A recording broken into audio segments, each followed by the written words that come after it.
Hey guys, this is Kyle from thefinancemajor.com. If you haven't already, please subscribe down below. It really helps out the channel. So today we're going to be talking about how to write the perfect cover letter. Like anything else, everyone's got an opinion on how to write a cover letter.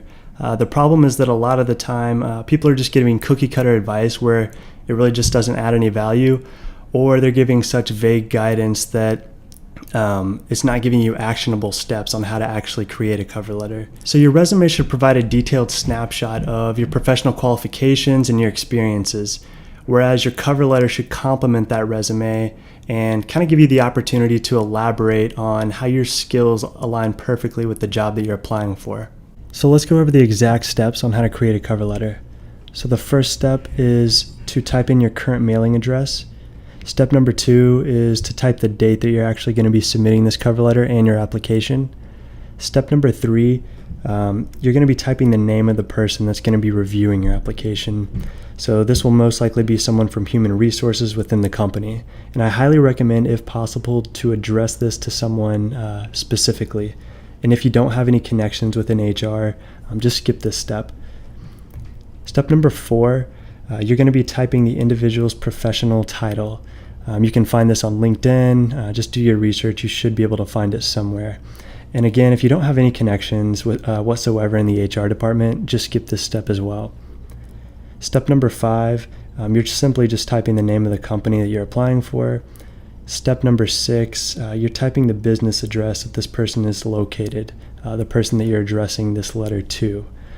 Step number 7, you're just addressing the cover letter to the person specified in step 3. If you skip step 3 and you don't have any connections in the company, just put Dear Hiring Manager or Dear Hiring Professional, and those should work just fine.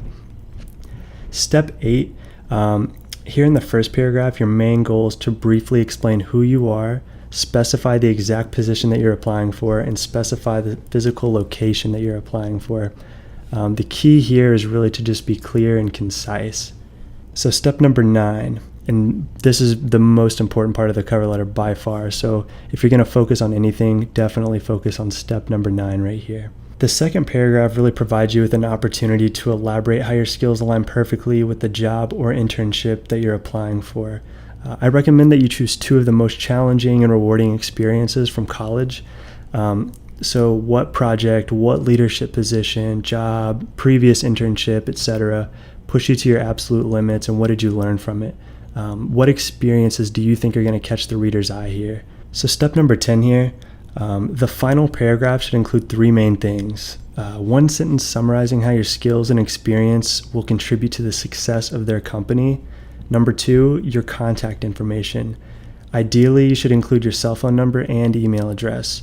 Number 3, you should include a final sentence thanking the reader for their time and consideration. And the final step here is to sign your cover letter. This sounds very simple, but this is where you can really grab the reader's attention and show attention to detail. So what I used to do when I was applying for internships was I would basically have everything here, but I would not have the signature. I would just print it without the blank, with a blank signature space here. I would print the cover letter out. I would sign it with blue ink so that it really popped, and then I would scan the document, save it as a PDF on my computer, and submit it online with blue ink. It really shows attention to detail. It shows that you actually printed out this physical cover letter, took out your pen, physically signed it with real ink, took the time to scan it, save it as a PDF, and then submit it along with your application. It really goes a long way, and that's one way that you can easily distinguish yourself from other candidates applying for the same internship or job. So just some final notes here. Once your cover letter is perfected, you're only going to need to change the highlighted portions of the cover letter here when applying for similar jobs or internships. This is going to allow you to recycle your cover letter so you don't have to start from scratch each time you apply to a different company. But I do recommend taking the time to carefully tailor it to the exact position, the exact company that you're applying for. You don't want to make it feel like it's been recycled and used for other applications. So now you should have the step-by-step guide to write a perfect cover letter. I really hope you guys took a lot of value away from this video. Let me know if you have any questions in the comments below. Thanks for watching, guys.